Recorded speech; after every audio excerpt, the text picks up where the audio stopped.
Hi friends, কেমন আছেন সবাই? আমি অনিরুদ্ধ রায় আর আনলাইক স্কুলের আরও একটি নতুন এপিসোডে আপনাদের সবাইকে স্বাগতম। তো আজকের এপিসোডে আমরা কথা বলবো হ্যান্ডরাইটিং অর্থাৎ হাতের লেখা নিয়ে। কিভাবে আপনারা হাতের লেখা সুন্দর করবেন সেই নিয়ে আজকের ভিডিও। তো ভালো হাতের লেখার প্রয়োজনীয়তা কী সেটা তো আমরা সবাই জানি, কিন্তু হাতের লেখা সুন্দর করার জন্য সবচাইতে বেশি যে জিনিসটার প্রয়োজন সেটা হচ্ছে মনস্থির, অর্থাৎ আপনাকে এটা স্থির করে নিতে হবে যে আপনাকে হাতের লেখা সুন্দর করতে হবে। তো 1 মাস লাগুক অথবা 2 মাস লাগুক, কিন্তু আপনি হাতের লেখা সুন্দর করবেন, ঠিক আছে? তো যাই হোক ফ্রেন্ডস, তো এইখানে দেখেন, এইখানে একটা হাতের লেখা আছে, ঠিক আছে? তো এটা আমার এক ফ্রেন্ডের লেখা। তো আপনারা অবশ্যই কমেন্ট করে জানাবেন যে এই হাতের লেখাটা কেমন হয়েছে। তবে আমার কাছে মোটামুটি এটা ভালোই লাগছে, খারাপ না, ঠিক আছে? তো আসলে কারো লেখা একটি শব্দ অথবা একটি লাইন থেকে কিন্তু বোঝা যায় না যে তার হাতের লেখাটা কীরকম। সে যখন পুরো একটা পেজ দেখে তখন কিন্তু আমরা বুঝতে পারি যে তার হাতের লেখাটা কি সুন্দর নাকি খারাপ, ঠিক আছে? তো ধরুন এই হাতের লেখাটা সুন্দর হওয়ার পেছনে কি কি জিনিসগুলো দায়ী সেটা নিয়ে আজকে একটু ডিসকাস করি। তো প্রথমত হচ্ছে এই পেজে 20 থেকে 25টা লাইন আছে, ঠিক আছে? আর 20 থেকে 25টা লাইন আছে, প্রতিটা লাইনে 8 থেকে 10টা শব্দ আছে, আর প্রতিটা শব্দে 3 থেকে 4টা বর্ণ আছে। তো আপনি একদম প্রথম থেকে আসেন, প্রথম থেকে বলতে বর্ণ।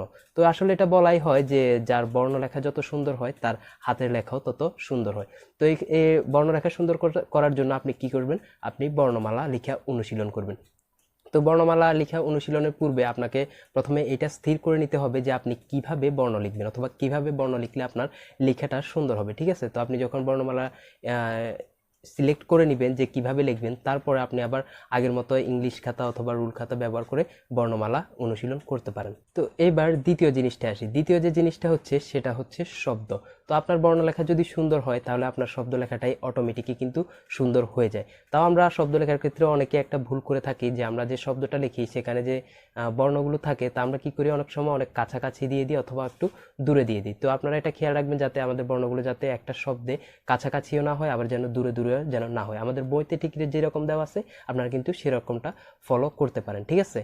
তো এবার আসি তৃতীয় জিনিসটা। তৃতীয় যে জিনিসটা সেটা হচ্ছে ওয়ার্ড টু ওয়ার্ড গ্যাপ, অর্থাৎ একটা শব্দ থেকে আরেকটা শব্দের দূরত্ব কতটুকু। একটা হাতের লেখা সুন্দর হাতের লেখার জন্য এই জিনিসটা কিন্তু অনেক গুরুত্বপূর্ণ একটা ভূমিকা পালন করে, ঠিক আছে? আপনি একটা শব্দ লেখার পর আপনি কতটুকু জায়গা রেখে আরেকটা শব্দ লিখবেন। তো এই ক্ষেত্রে আপনার যদি কোনো বন্ধুর যদি আপনার হাতের লেখাটা যদি আপনার সবচাইতে বেশি ভালো লাগে, তো আপনি তার লেখাটা ফলো করতে পারেন। সে কিভাবে লিখতেছে বা সে কিভাবে একটা শব্দের লিখার পর দ্বিতীয় শব্দটা লিখতেছে, ঠিক আছে? তো এবার 4 নাম্বারে আসি। 4 নাম্বার যে জিনিসটা আছে সেটা হচ্ছে পুরো একটা লাইন। আমরা যখন পুরো একটা লাইন লিখি তখন আমরা শুরুতে তো আমরা সোজাভাবেই লিখি, কিন্তু দেখা যায় যে শেষের দিকে এসে আমাদের লাইনটা একটু নিচে নেমে যায় অথবা একটু উপরে উঠে যায়, অথবা লাইনটা সোজাই থাকে কিন্তু মাঝের কিছু শব্দ উপর নিচ হয়ে যায়। তো এই সমস্যার জন্য আপনি রুল খাতা ব্যবহার করতে পারেন অথবা স্কেল ব্যবহার করে এই জিনিসটা কিন্তু দূর করতে পারেন, ঠিক আছে? এবার আসি 5 নাম্বার যে জিনিসটা হচ্ছে সেটা হচ্ছে লাইন টু লাইন গ্যাপ, অর্থাৎ একটা লাইন লিখার পর আপনি কতটুকু জায়গা খালি রেখে দ্বিতীয় লাইনটা লিখবেন, ঠিক আছে? তো যদিও এর জন্য আসলে কোনো নির্দিষ্ট মাপঝোপ নেই, তবে এই জিনিসটা নির্ভর করে আমাদের লেখার সাইজের উপরে। আমাদের লেখার সাইজ যদি একটু বড় হয় তাহলে আমাদের এই গ্যাপটা একটু বড় হয়, আবার আমাদের লেখার সাইজ যদি ছোট হয় তাহলে কিন্তু এই গ্যাপটা একটু ছোট হয়। আর তাছাড়া এক্ষেত্রে আমরা আমাদের কিন্তু এসে রুল খাতাটা কিন্তু একটু ফলো করতে পারি। আমরা যখন বাংলা খাতায় লিখি তখন কি করি, প্রথম লাইনে লিখি, আবার দ্বিতীয় লাইনটা খালি রেখে আবার তৃতীয় লাইনে লিখি, ঠিক আছে? তো এই ক্ষেত্রে আপনি কিন্তু সেটা ফলো করে কিন্তু এই জিনিসটা করতে পারেন। তো ফ্রেন্ডস, হাতের লেখা সুন্দর করার জন্য আসলে এইসব ছোটোখাটো জিনিসগুলো মেনটেন করলে কিন্তু হয়।